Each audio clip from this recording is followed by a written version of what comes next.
Welcome to the Awake Space Astrology Podcast. I'm your host, Laurie Rivers, here to help you with some inspiration to get those aspirations out into the world. Happy New Year. It is 2024, my friends, and if you can hear the booms in the background, it is just past the stroke of midnight on January 1st, 2024. Now, we had a little meetup in the Discord, and I talked to people on and off for a couple of hours, and I asked, what do you guys want to hear about on the first podcast episode of Season 4 of the Awake Space Astrology Podcast? And the request was how to make 2024 your bitch. You heard me. You heard me. How to own this year, how to make it yours. Well, I'm afraid the answer is a little bit different for every single person because you all have an individual astrology chart. I want to remind you that there's been a lot of quote-unquote spiritual TikTokers or YouTubers out there trying to tell you that if you're a cardinal sign, and that's Aries, Cancer, Libra, or Capricorn, or have any of those placements in your chart, that, at the stroke of midnight today, January 1st, 2024, you've ended a 15-year cycle. No. Pluto does not exit Capricorn until January 20th, and I've been talking about that for weeks and weeks. But what does happen tonight is Mercury stations direct, and that's in the evening time Pacific. Later in the evening on the East Coast, Mercury will station direct, and that means it looks like it stops in the sky. So January 2nd, all steam ahead. It is ready to go as Mercury direct in Sagittarius has us aiming for our ambitions and our aspirations, our goals, and has us kind of running into the future. Don't trip. Don't trip. You got to watch where you're going. I'm going to say, if you really want to get a great start, is be methodical this month. You want to be methodical in January. So we're going to talk a little bit more in this episode about the consciousness that you really want to adopt if you want to make 2024 your year, because it's all down to the individual consciousness. This is another transition year. It's another powerful year of change. You're going to have to just get used to change, my friends. And it's not all sunshine and roses. It's really not. It's not all sunshine and roses, but you can make a really pretty rose-colored umbrella in the rain. You can make the best out of a situation, and I've been talking about that. You got to be pragmatic, my friends. So that's something we're going to talk about on the podcast today. To the people who thought I didn't give what I said I was going to give on the last episode, did you listen to the last 17 minutes? Because there's a fast forward button. The last 17 minutes of the final episode of season 3, I gave you all the dates to look forward to in 2024, so you could take a listen to that. And now I think it's a really good time for us to really look at the type of consciousness we want to adopt regardless of our chart with the astrology of January and how to make the most out of this month. Because how you set your energy this month is going to carry you through to pretty much September and prepare you for the final destabilization that we face in October of 2024. There is a bumpy ride between September and November, but you don't want to fear it. You just want to be ready for it. And that's how you make 2024 your bitch. So, all right, let's start on a positive note. Coming up, we're talking about consciousness and how to wield yours with deliberate intent.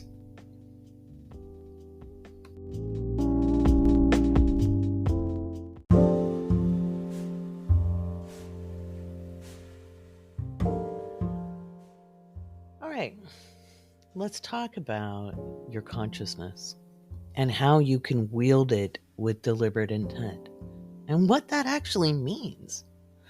So a lot of times we feel like life is happening to us. We get caught up in the slipstream of the cosmic tide, and sometimes it feels like a riptide, and we feel like we're under the water and we can't breathe, and we struggle for every single stroke. We're trying to swim to the surface. And if we just remember to stop fighting, we'll float to the top. It'll spit us up and out. And it takes courage to do that when everything in your body is trying to fight the tide and the current. When we're in a time of change, and we are in a time of change, it's easy to want to fight that and try to hold on to whatever normal we have, whether it's functional or dysfunctional, whether it's really authentically good for us, or if we're just making nice with a shared reality that we're really not sure is our own. It can be a little wild. It can be a little wild, and we can feel like we're pushed against the currents. But what does this have to do with the astrology, Laurie? Everything. I am speaking the astrology.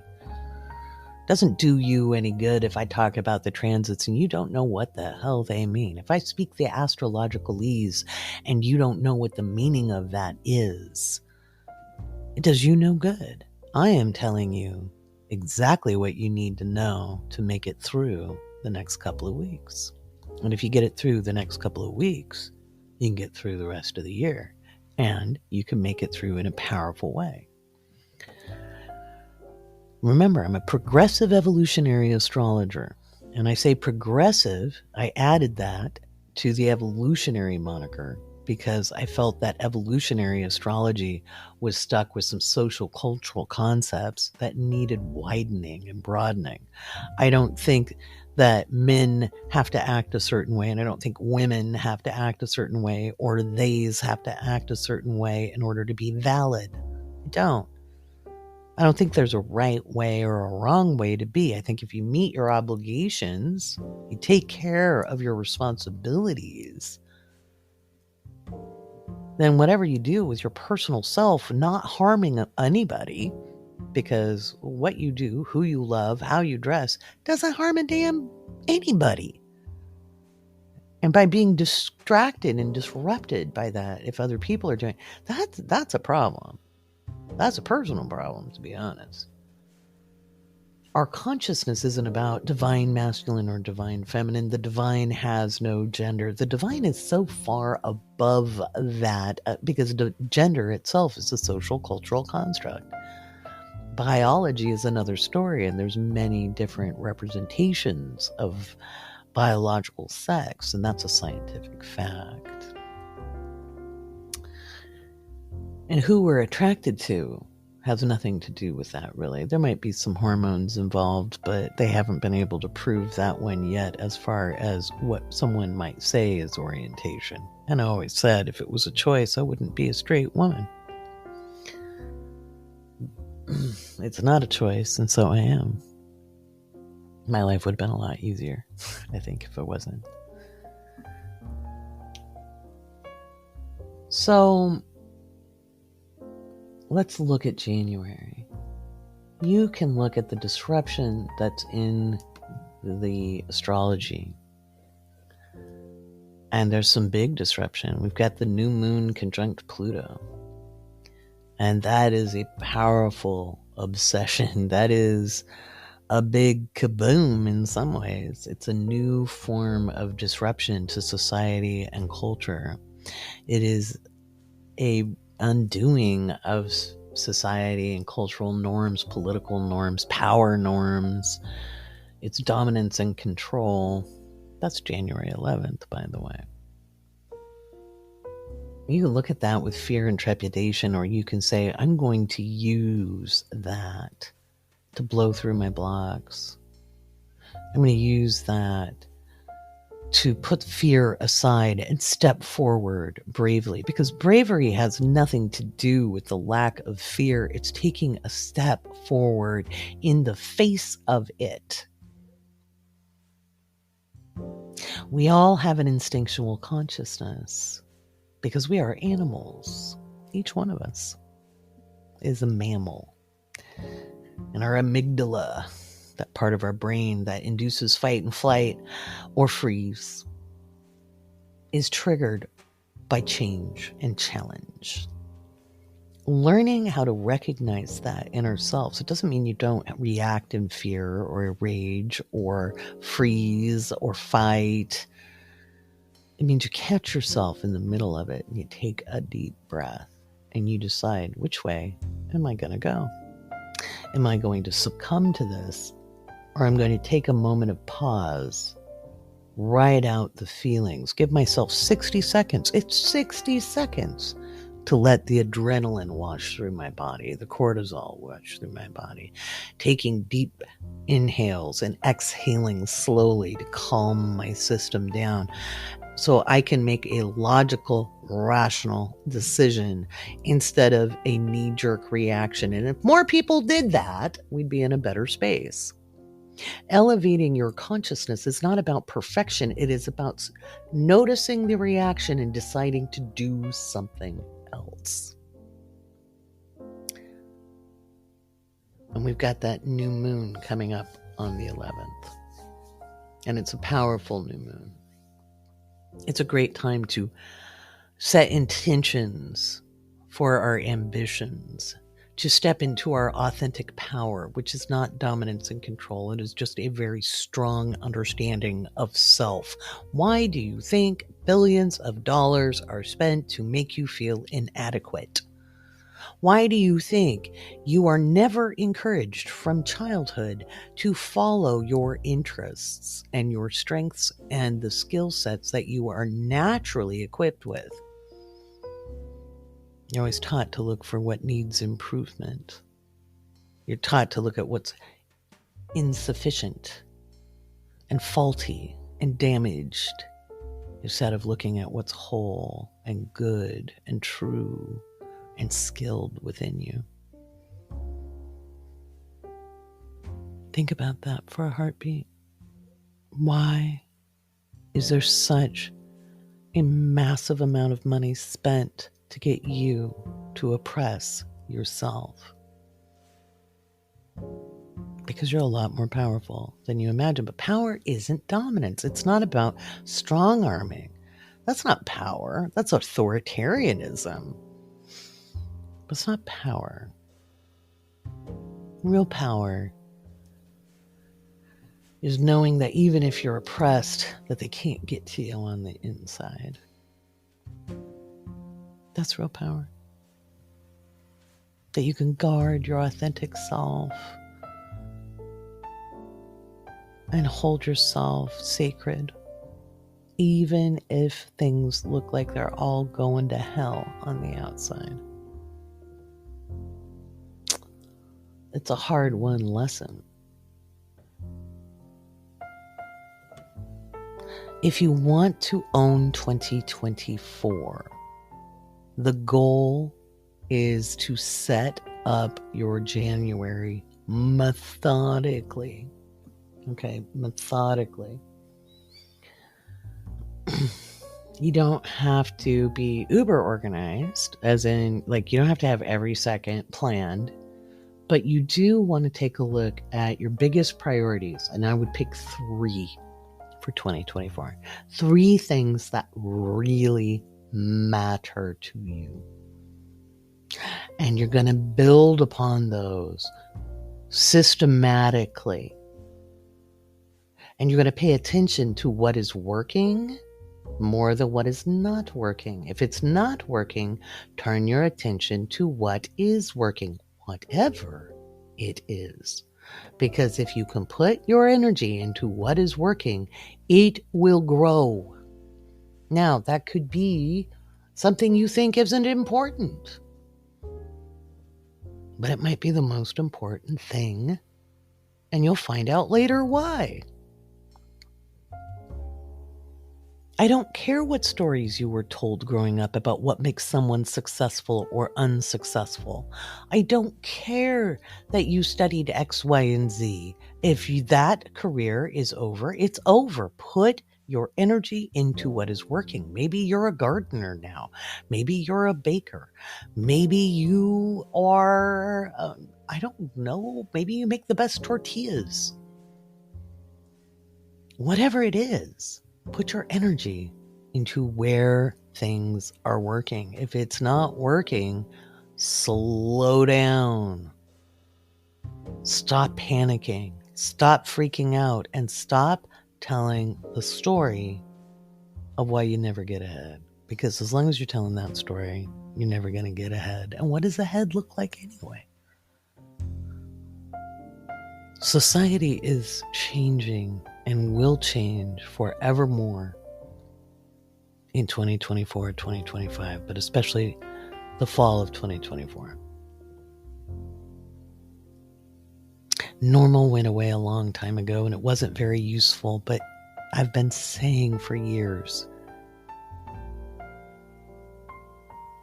we are never going back to what was, and why would you want to anyway? Did it really work, or were you just familiar with it? Maybe you didn't have to think as much. Maybe you didn't have to consider. Maybe, you can't go back to sleep. It's too late. You're awake. Now, what are you going to do with your awareness? When we were talking in the Discord on New Year's Eve, somebody mentioned that, they're really planning out what they want to do with 2024. And what they're really thinking isn't so much about what they want to do, but how do they want to feel? And I said, that's it. That's what you do.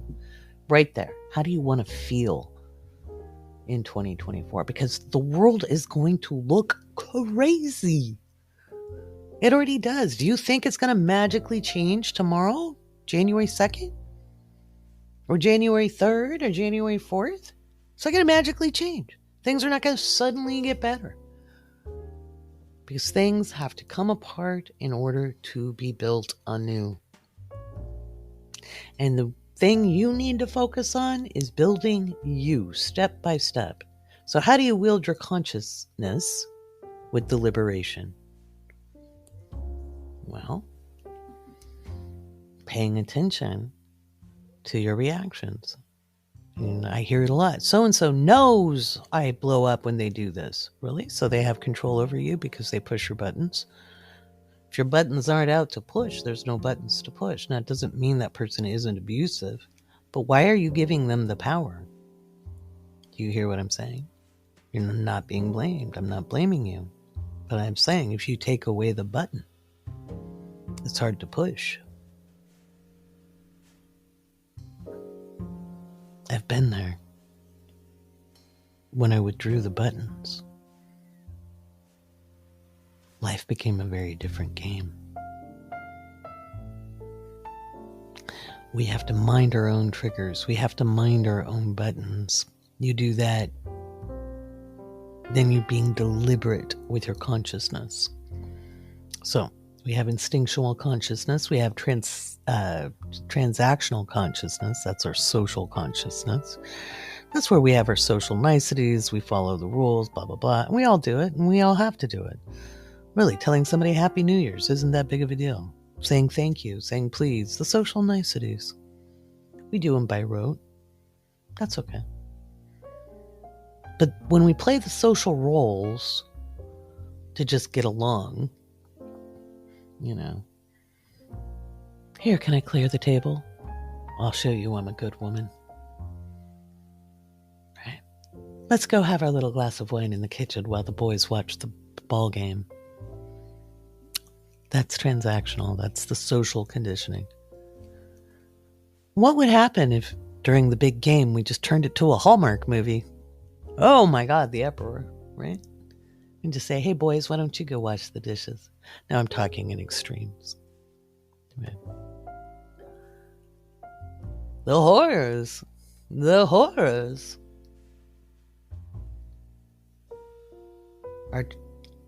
We know we have a handle when we don't have to rebel against society and we don't have to conform to society. When we just transcend our social cultural programming, when we kind of break through it and we realize we have a choice in how we react or respond, we might still decide to go in the kitchen and have a glass of wine. We might decide to sit down and watch the game.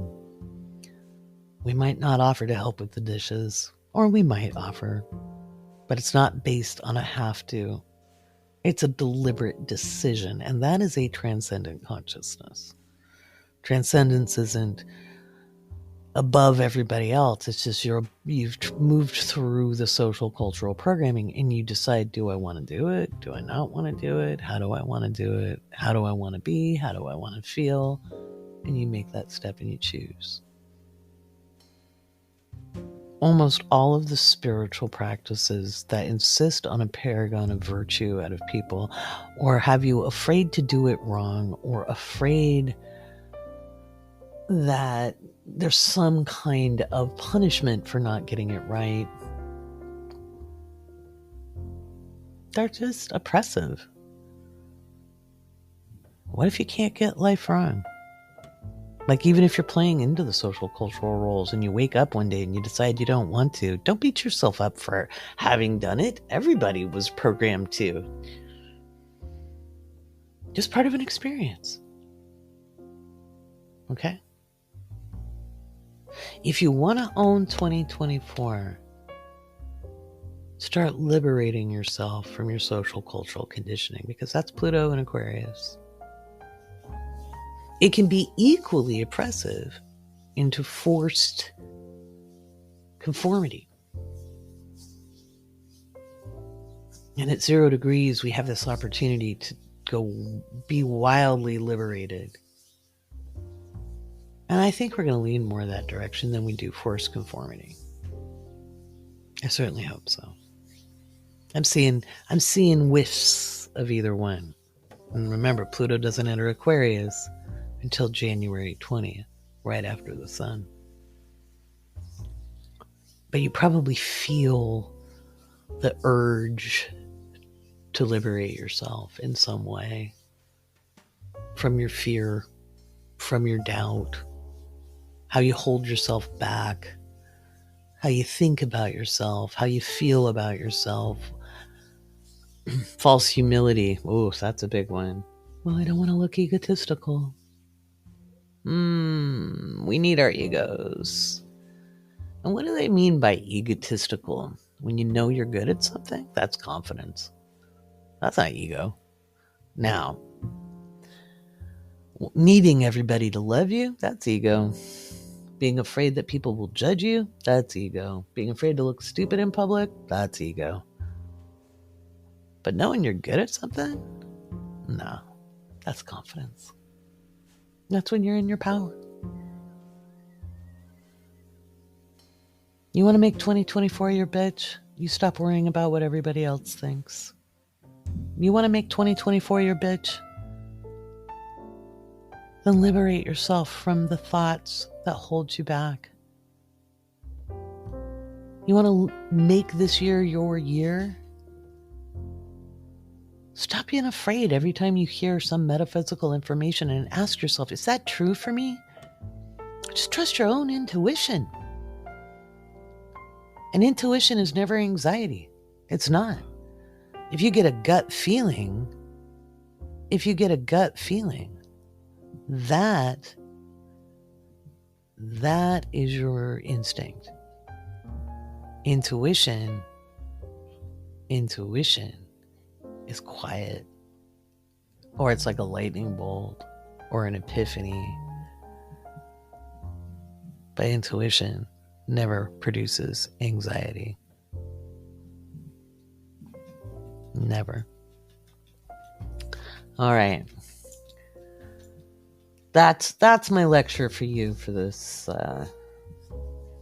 how to own the year. Okay. You own it by paying attention to how you're thinking. And the heavy breathing isn't me. That's my grand dog, Oda. Hi, Oda. Hi. She's coming over to say hi. The Pomeranian isn't here, which is good. Hi, buddy. Yeah.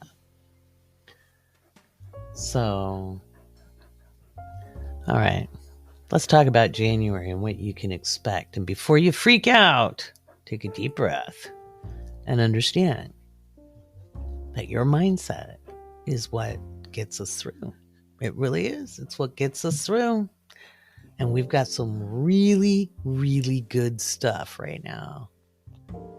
Really good stuff going for us. We've got Venus in Sagittarius, Jupiter stationed direct on the 30th, and it is a great time to plan forward. But you can't let yourself be distracted. All right.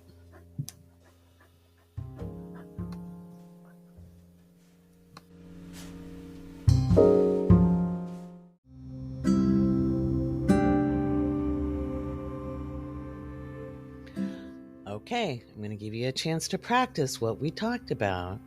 And if anything I say makes you a little nervous, instead of turning off the podcast, what I want you to do is take a deep inhale, either through your nose or your mouth. That's not breathing. Okay, that's shallow breathing. You're going to belly breathe. Okay, and it's nice and slow. And then exhale. You might have to do it a couple times. You might have to go to get some of that frustration or nervousness out. Or you can, one of my favorites is you take a deep inhale and then you make your mouth into an O. Like make an O loose with your lips. Make it loose, not tight. All right. Oh, isn't that nice? Try it again. All right, so if anything I say in this segment starts to make you a little nervous or get you on edge, breathe. That is like, I know, everybody's like, don't tell me to breathe. Yeah, you do. Taking a nice deep breath slows you down. Okay. It stops you from reacting quickly. It stops you from moving into those fight and flight responses. It can help soothe that if you're already in one. Cyclical breathing, nice and slow and steady. You don't want to hyperventilate. That's why we don't want to do the shallow breaths. We just want to take a nice slow inhale and yeah, there you go. All right. Okay, hands on 10 and 2 if we're driving. I hope you're not working today, January 1st of 2024. We're in 2024. Can you believe it? All right. So, Mercury stations direct tonight, January 1st. And then Venus is square Saturn. Now, Venus has been in a square to Saturn, to be honest, ever since Venus popped into Sagittarius on the 29th of December. And this is where we're looking at our hopes, dreams, and aspirations against the practical reality. And that's why we're shooting for pragmatism. Okay? Pessimism is not reality. Okay? All the blocks, all the worries, all the fears. Remember, worry is a misuse of our imagination. Oh, what about this? What if this? It could have been this. Well, it wasn't that. You know, all those realists, they're not realists. They're pessimists. There's a big difference. Pragmatism is like, yeah, the world's screwed up, but this is the direction I can go, and I think I can shoot my shot. But I'm going to have to do it this way. You might have to change your plans. You may have to look at doing things differently. Okay? All right. January 4th, Mars ingresses into Capricorn. And remember, I talked about building yourself methodically. Look at the house where Capricorn is at, and that's the house that's going to be most activated. Okay. So you want to take activities in that department. You're probably going to be focused on it anyway because astrology is reflective, but you can do it consciously. So if you're already hustling and grooving and moving or building and plotting and planning, well, there you go. You're going to take step-by-step action. You want to map it out. You want to execute it. This is the time to execute a plan. Boss bitch energy. All right. January 9th. That should prove to be a very interesting day because the sun is trine Uranus and Mars is sextile Saturn. Make it so, number one, make it so. This is inspiring. So you could get inspired. You could have a lot of energy. You might feel wired. Depends on where all this is happening, because, we have the sun in Capricorn. It's trending off with Uranus still retrograde in Taurus. And you want to look at where those are happening in your chart. And you got Mars sextile Saturn. That is really make it happen energy. Okay, so Mars is in Capricorn. It's in a sextile with Saturn and Pisces. And it is turn that dream into a reality, girl. And all I can hear in my head, because, I get clairaudient messages, I'm hearing RuPaul saying, you better work, bitch. So that's that kind of energy. New moon in Capricorn and the moon conjunct Pluto. Ooh, that's an intense new moon, but it's great for blowing past the blocks. And if you get the horoscopes, which means the horoscopes are now in the Awake Space Astrology magazine, you've got your new moon affirmations to make your intentions land. Don't listen to anybody on TikTok who says, don't manifest on that day. First of all, setting intentions is planting seeds for the manifestation later, because manifest means to reveal. Like, internet spirituality is really getting up my nose anymore, because people are just making shit up. Okay. And maybe people have always just made shit up, but you know what? It makes no sense what they're doing. All right. January 12th, we've got Mars trine Jupiter.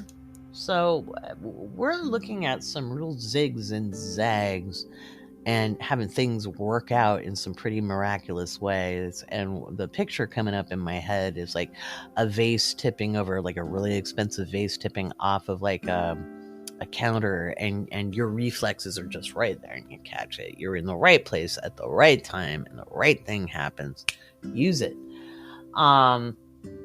January 13th, Mercury ingresses into Capricorn, and now this is going to be a little subdued energy.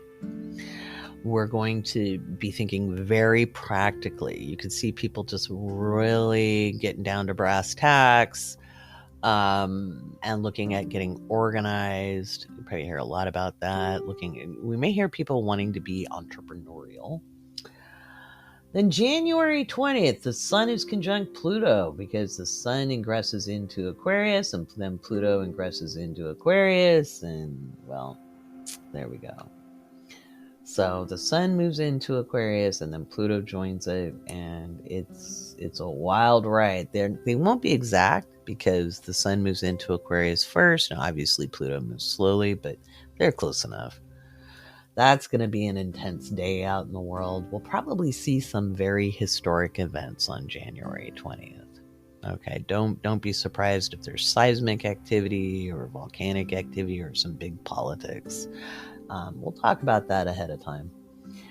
And then January 23rd, Venus enters into Capricorn on January 23rd. Again, this is very diligent energy. This is getting down to brass tacks. This is looking at stability, attracting stability in all practical ways. This is a great time if you're looking for a job. January is a great time to put it out there. Yes, there will probably be a lot of layoffs in the new year, but that doesn't mean there won't be open positions. This may be the best time to start something entrepreneurial. Don't just fall for the gimmicks, though. There's going to be a lot of gurus out there trying to teach internet business. Be really careful. If they're showing their cars and they do this little social proof, and they might even show a bank balance or a PayPal balance. Be careful with that. Okay. Follow your intuition. Don't quit your day job to be an entrepreneur if you're just getting started. Okay. You don't want to do that. The people are like, quit your 9 to 5 right now and start a business. No, that's a terrible idea. Use your job as an angel investor always. And how do I know that? Well, I have coached business owners for a long time. And the dumbest mistake you make is putting yourself in a desperate position. So don't do that. The January full moon is the 25th, and that is the full moon in Leo, which is always high drama. So we'll talk about that in another episode and get you really ready for it. And if you get the horoscopes and above in the Patreon, well, you get your full moon activities for the week. January 26th, the sun is square Jupiter and Uranus will go direct, and then all systems are go. We just get flung forward. So January to me kind of feels like the stages of a rocket launch, where the different boosters go. And January 26th, that's it. We're just flung forward into the future. All right. I want you to take a deep breath. Now, I'm reading from my slides from the 2024 year ahead. If you're a patron, $15 and above, so the horoscope tier and above, you get my slides from the 2024 year ahead. And then you got a $10 off coupon for the recording in there. Let's see. I'm going to read from the slide. Now, I wrote the first paragraph back in June because I do the 2024 year ahead. I do it twice. I do it around the solstice, the summer solstice in June. And then I do it again at the end of the year. So when I wrote this first part, we didn't have what was going on in Gaza. Because that started October 7th. So this is what I wrote, just the first paragraph of this in June. And the third paragraph, I added the second paragraph in November. So 2024 starts off with political shenanigans, border conflicts with a slow motion morning that turns into a rapid what the hell moment. Could be a big bang of war drums, financial insecurity on a global scale with trade agreements or international organizations stuck in limbo. Well, we've been there for a while, haven't we? January 1st starts off a year of intrigue and systems breakdown while power players fight for the status quo. There's only one way we go through this, and that's forward. Can't look back. Can't look back at glory days. Can't try to hold on to the status quo. It ain't gonna work. We may see intervention happen against Israel for its relentless bombardment of Gaza and the aggression towards people in the West Bank. This could be done by citizen armies, not unlike what happened in Bosnia in the 1990s. And I think I wrote that considering the Mars in Capricorn action. So we'll see what's up with that. And it could also be sparked off by the new moon conjunct Pluto. So we shall see. Weather is wild in January with strange weather patterns, warmer and wetter in the beginning of January. Could see severe weather hit on January 20th or even a solar storm, causing some minor cell or internet disruption as Pluto and then the Sun enter Aquarius on the same day. This could also spark a war where there are current border disputes, and that could be North and South Korea. That's getting pretty hot, guys. Could be Taiwan, could be Philippines with China. There's a whole bunch of stuff going on right now, and of course we still have the war in Ukraine. There's a whole lot that can happen. I think we all need to take a deep breath, right? Let's do that.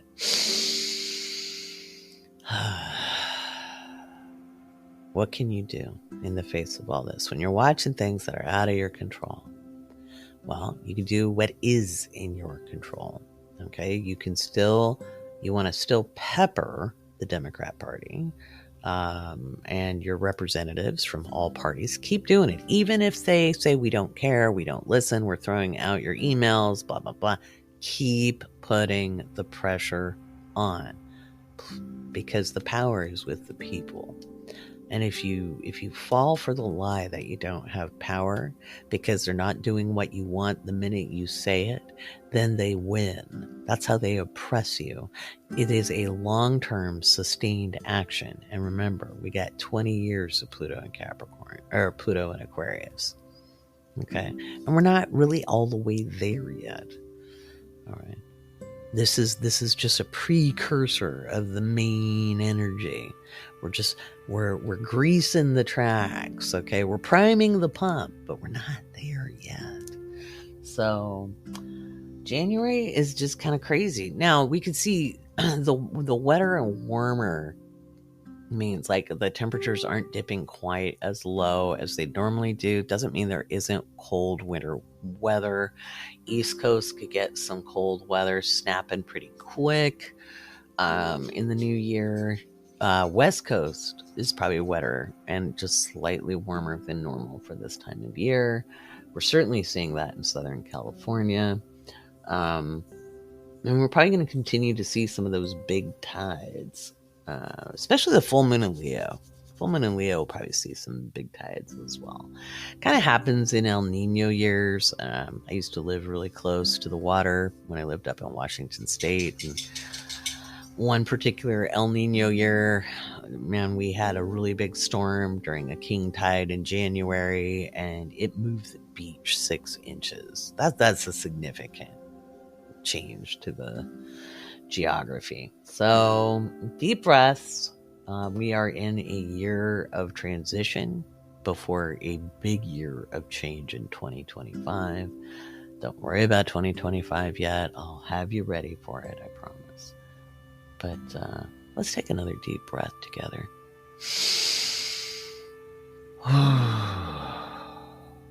See, doesn't that feel better? Just knowing you can do that. All of the best answers are simple. Now, are they easy? Maybe not easy, but they're simple. Okay. And it all boils down to the execution. Okay. Simple. It's conceptual. Easy. Well, that's the execution, and it's not always easy to do the most simple thing. But in January, we want to keep it simple. We want to use Occam's razor, keep it simple, right? And we want to be pragmatic and build out some real practical steps. Now, that doesn't mean let go of your dreams, all right? But this is not the year to get on the sugar high of, I can make $1 million this year. If you're in debt and you're having trouble paying your bills, that's not the dream. That's a fantasy. Okay. What you can do is, I can make $100 more a month. Okay. I can sell stuff that I don't use around the house. I can clear out my space. I can go garage sailing and flip stuff on the marketplace on Facebook or on eBay. I could sell my skills, I could just do something for fun, and if it turns out into something I can monetize, well, great. If not, fine. I can apply for jobs in areas I haven't thought about applying for before, and just make sure you send out a lot of resumes. If you're not getting any love in one industry, switch industries. Okay. Sometimes that's what it takes, You might go for something you think you can't get, and then you get it because it's more aligned with who you are. I can tell you, if you could align with your authentic self and take action, then it goes. But you got to really know yourself before things work out, okay? You got to align with your interests, the things that enliven you, and then it takes time, It's like building a podcast. It takes a year to get a good size audience, at least. Okay. And then you've got to market it. You got to do social media or do ads of some kind to get people in to listen to you, as well as producing good quality content. Okay. And not everybody's going to like what you got, but you don't need everybody to like what you got. You just need your people to like what you got. So you got to know who you're talking to. All right. You might be talking to yourself. Well, guess what? There's people like you out there, right? So that's January, my friends. It's a wild and crazy month, but there's so many opportunities for us as individuals, right? There's so many opportunities for us as individuals. I'm really loving the 9th. The 9th looks like a great day. I'm sure it's a crazy day in the outer world. Okay. But on the inner world, oh damn, you could really work from inspiration. You could really disrupt your personal status quo and really go for something practically cool. Something that really sets you forward. And that's a pretty neat deal. That's a pretty neat deal. Alrighty, I think it's time for some patron shoutouts. And then we'll do a little bit of astrology Q&A. And I think that'll wind up our episode. We're going to keep it short and sweet tonight.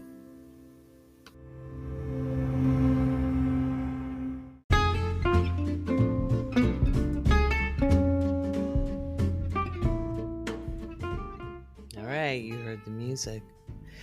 I want to welcome our new patrons in 2024. And if you've been listening to podcasts for a while, I'm not listing off all of our patrons. We have a lot of patrons. I am eternally grateful to you guys for that.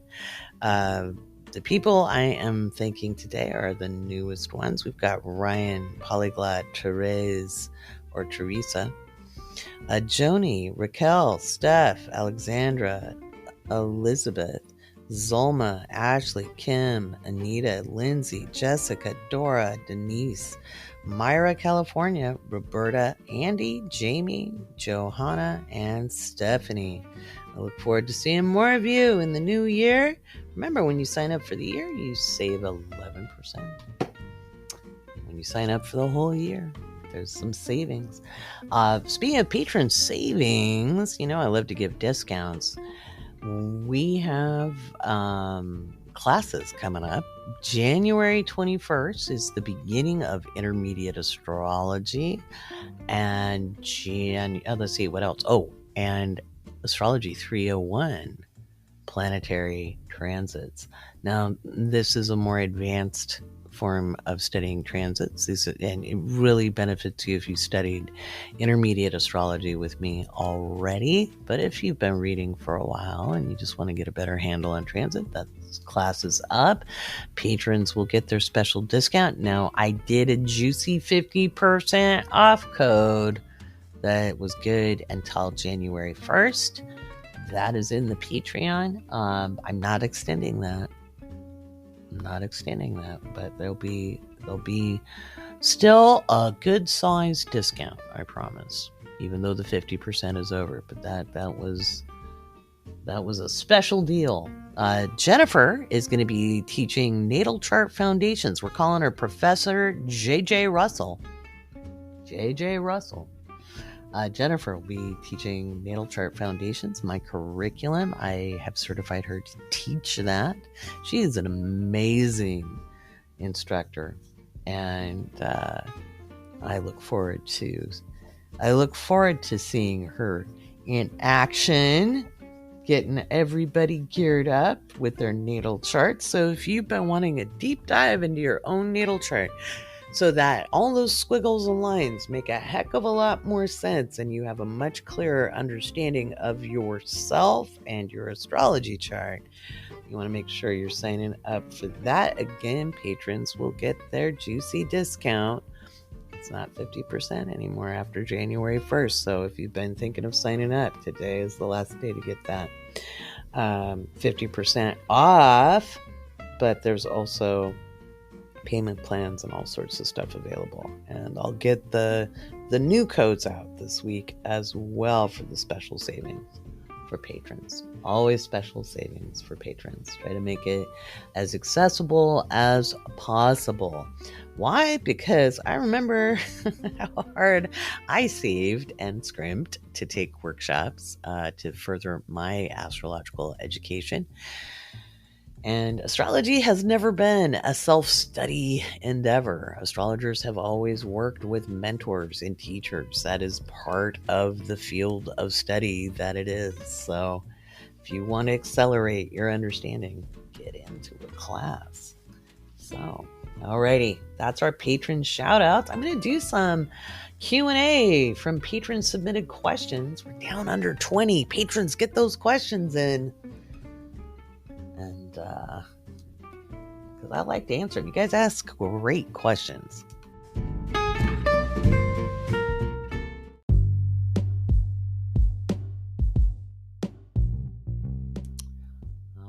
righty, it's time for some astrology Q&A. Astrology Q&A. Thanks to the patrons of the Awake Space at patreon.com/the Awake Space.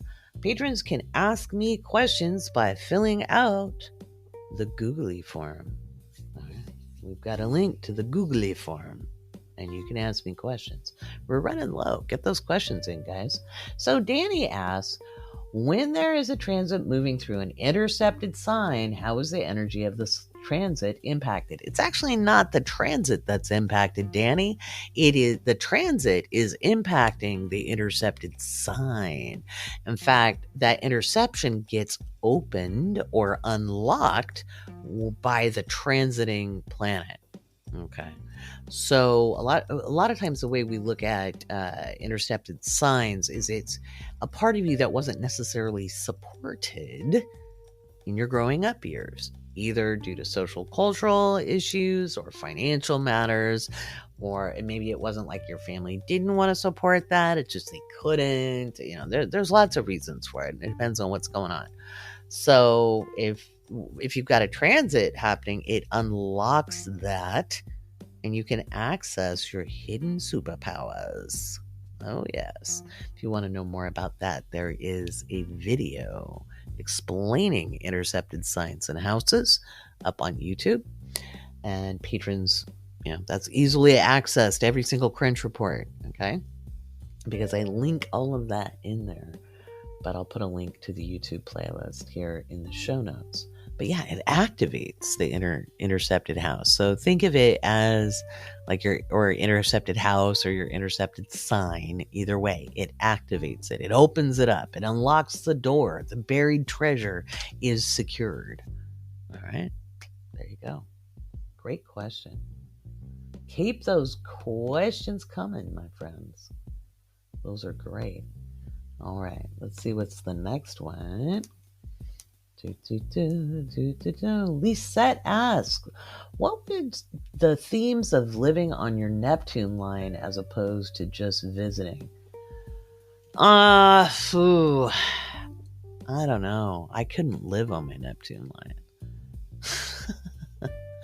Just visiting somewhere. It's really ethereal and foggy and very disembodying in my experience. But it depends on, you have to remember the lines in astrocartography really correspond with your placements in your chart. If you were to take your astrology chart and throw it on a map, it would show where that is the most active, right?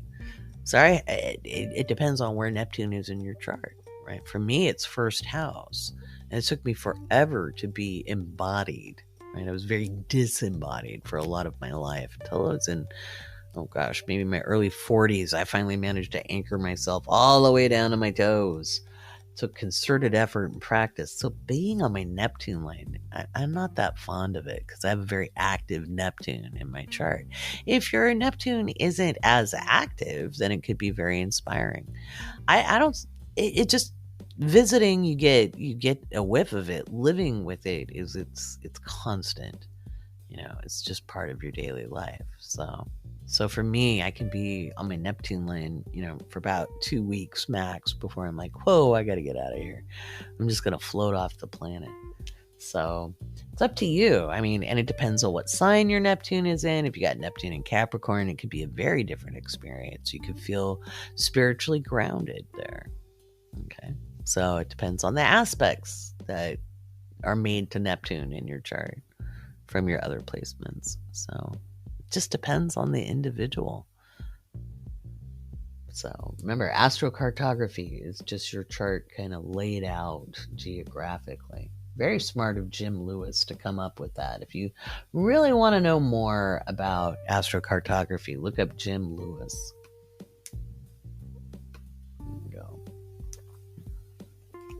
Okay.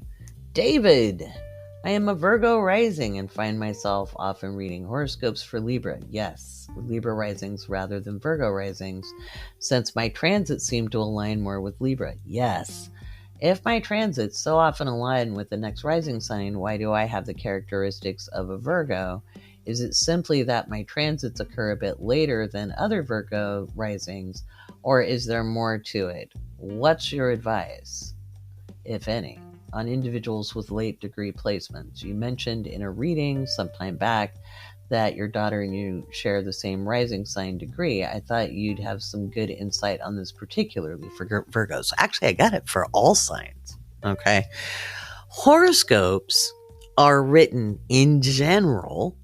Okay. They're not written specifically for a particular chart. They're written in general for a mass body of people. So this is where we kind of assume things start at zero. And so I have on many occasions said, if you've got a late degree, and I haven't said it in a long time, so thank you for giving me the chance to refresh. If you have a late degree rising sign, or actually mid to late, I'm a 15 degree Scorpio rising, I will read on the first day for one sign and the next day for the other, so, but your personality is separate from reading horoscopes. So you have the qualities of the Virgo rising, right? But when we're writing horoscopes, it's not about your personality. We're talking about areas of life impacted through transit. Okay. So it's not about your personality. It's about what's being activated by transit. Houses represent various areas of life. We ask you to read for the rising sign. And if you're, 15 degrees to, 30 degrees, you might want to look at the next sign over. Okay. But it depends on the chart. You got to play around with it. But as for your qualities of your personality, that's your natal chart. That's not a horoscope. Horoscopes are written in general. They describe activities coming up or themes coming up. But how your individual makeup is, well, that's determinant on your personal chart.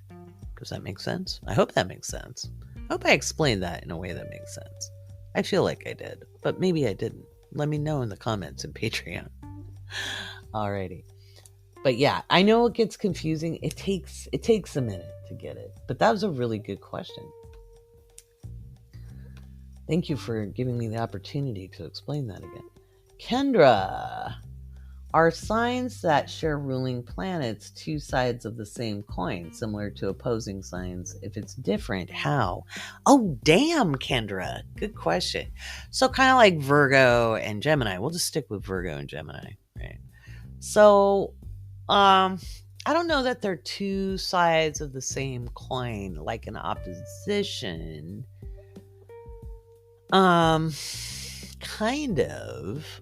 It's more like a different operational process. So if we look at, like Gemini and Virgo, Gemini would be the writing, Virgo would be the editing. Okay.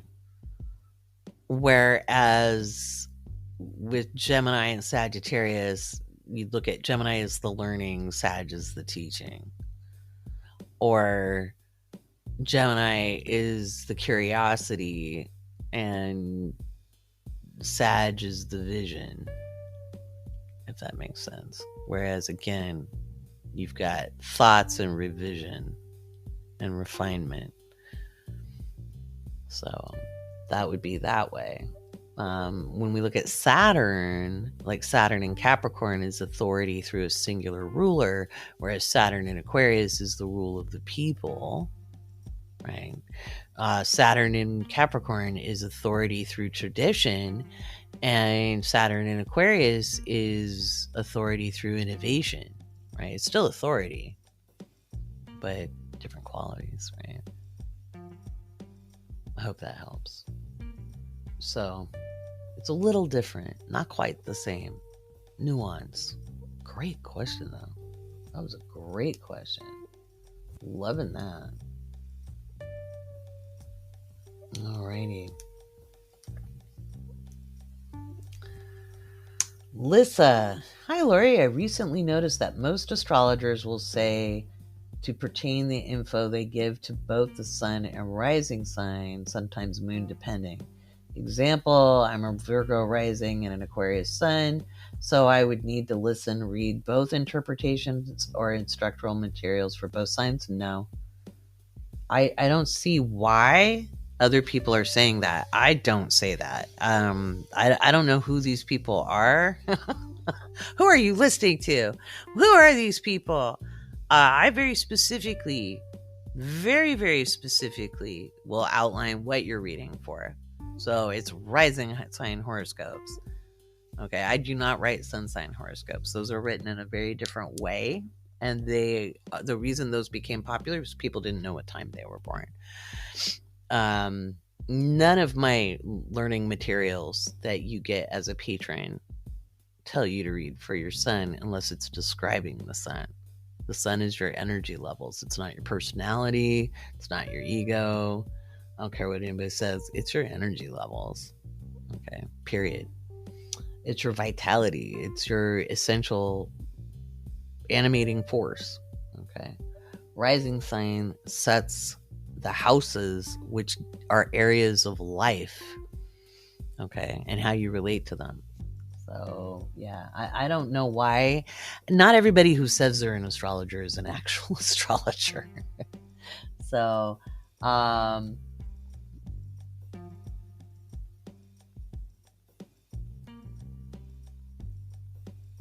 yeah.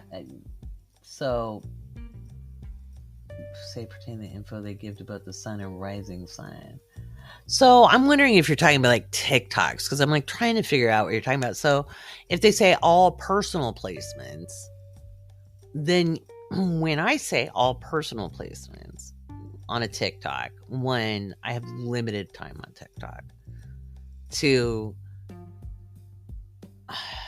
you're not going to get the nuance for every single person. But if I say all personal placements, then you need to think, I'm an Aquarius sun. She was talking about Aquarius, so this is going to be my energy levels.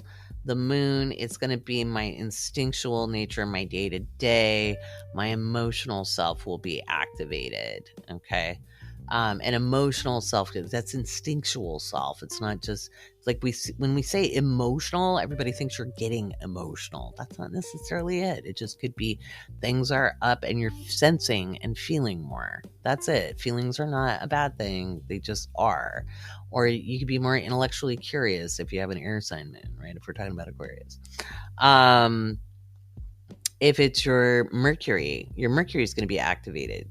Okay, Mercury's is thoughts and movement, not action, but movement. So if it's your Venus, then your desire nature is activated, and desires aren't bad, and it's not always sexual. Desire nature could be, you get new goals, or you're inspired to, connect with other people in a different way. You might be like, especially since we're talking about Aquarius, we'd be talking about maybe community efforts or humanitarian efforts, or you might be interested in a new gadget or an invention, or you might get an idea for one. Or meeting your needs would be up on deck.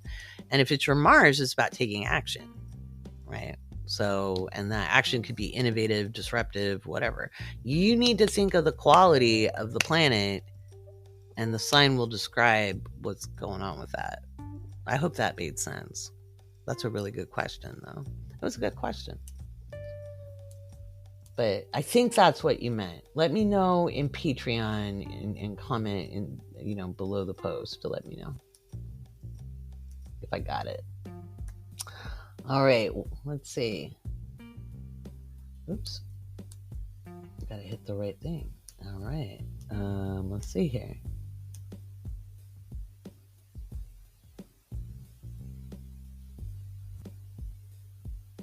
Okay, so this is another question from Lissa. Hi, Laurie, back with another story question. I grew up always relating to my sun sign and never really my rising, Virgo, until I turned 30. 30-ish. Now I relate to both and can see myself in my rising, though still feel very much like an Aquarius. I was wondering why this is. I've read others have also felt they didn't relate to their rising as much. I do have a stellium in Aquarius, but I have one in Capricorn too, and definitely don't feel like I relate to Capricorns. Anyway, I hope this made sense. Thanks for all the education. You are welcome, Lissa. So let me explain.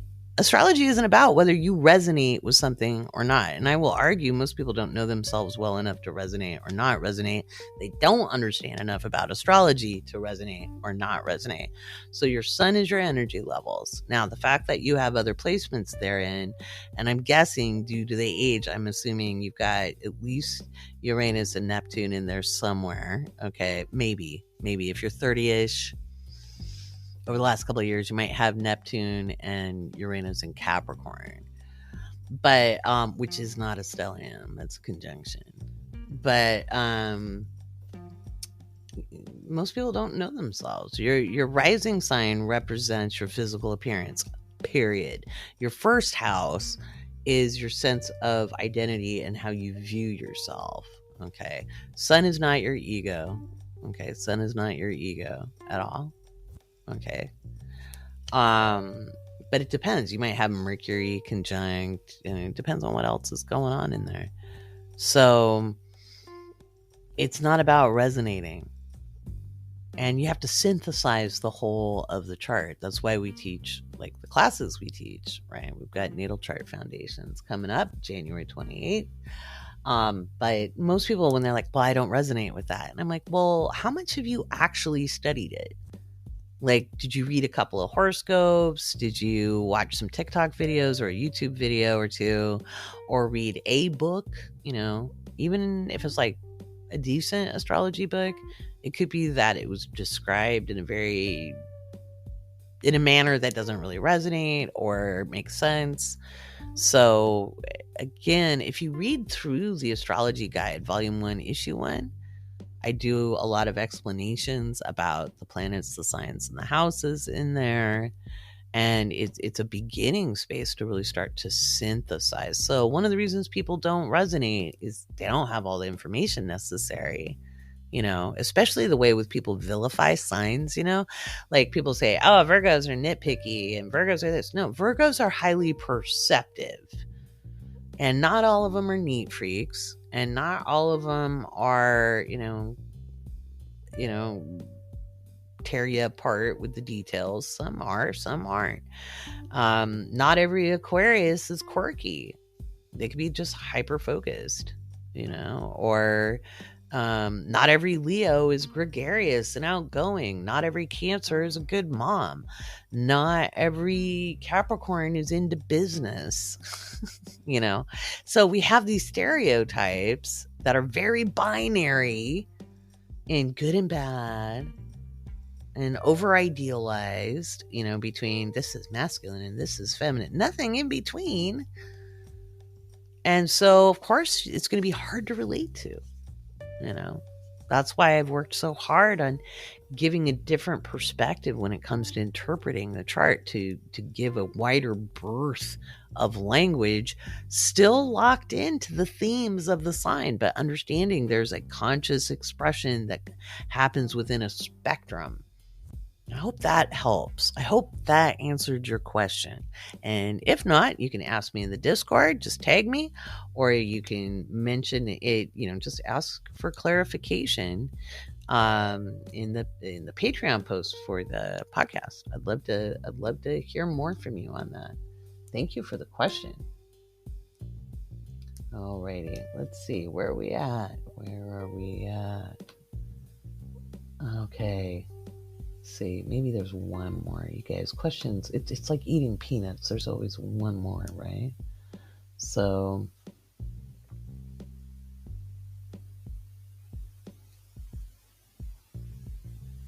okay, so Sarah asks, can you please speak to the kind of natal chart or transit chart we pull? I know you don't like whole sign, but can you speak to why and what's the best way to pull our chart every time?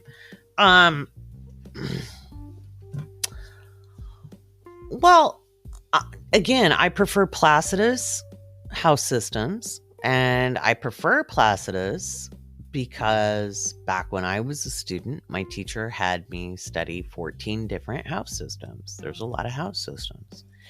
And this was after I became proficient at understanding the planet signs and houses and what they meant. And I had a fair idea of how everything expressed. So I was about 8 months in when I questioned that, because whole sign was becoming popular, with the Project Hindsight information coming out. And so I was asking about that, and he said, well, try it out. And I, again, 14 different house systems that I looked at things in a variety of different ways, and I used Placidus. Placidus is most accurate for both natal and transit, but only if you know what you're looking at. You got to know how to read it. And so, but you can, it's the default setting on a lot of chart software like AstroSeek. The default setting is Placidus. Astro.com default setting is Placidus. And there's a reason for that. And it's not just because, people studied it and that's why they like it. Because it is more accurate. Now, if people are born at extreme northern or southern latitude, you want to use porphyry. So I'm not fond of whole sign because it isn't very accurate. And it's very confusing for people who don't know how to use it and do the math associated with doing it right. And so it leads to a lot of misinformation, a lot of confusion. So that's why. I hope I answered your question. But honestly, just because you can pull a chart doesn't mean everybody... Again, astrology isn't really a self-study thing. You want to really understand the meanings of the planets, signs, and houses at a level where you feel confident. If it's hard to study, that's why I put out as much information as I can to help educate people, and then also teach classes, beyond readings. Okay, beyond doing readings for people. So that is why. I hope that answered your question. Let me know. Let me know in the Patreon post. And remember, the podcast Patreon post is always free, guys. You can sign up for more information, or not even more information. Occasionally I write a free post, and I always give you a heads up when the podcast is out, So these are great questions, though. Thank you for giving me the opportunity to teach. It is what I love doing most in the world. The patron-only podcast will come out in a couple of days. I'll be getting the magazine out tonight, January 1st. It might come out around midnight of January 2nd, just saying. I'm actually off for a couple of days, and even though I'll be working on stuff in the background, but I'm kind of looking forward to some time for some rest and relaxation. I am going to slow roll January, just like I've encouraged you guys to do. Take things a step at a time. Remember, we're going to take deep breaths together. Inhale and exhale. Slow that mind down. Slow the hamsters on the wheel down. Don't spin out. Take things a step at a time. And remember, the only way through it is forward. And we can do it together, because Pluto's about to enter Aquarius on the 20th. And I think that's all a good time for us to remember that if we hold hands while we cross the street, we're a whole lot safer. I look forward to spending more time with you guys in 2024.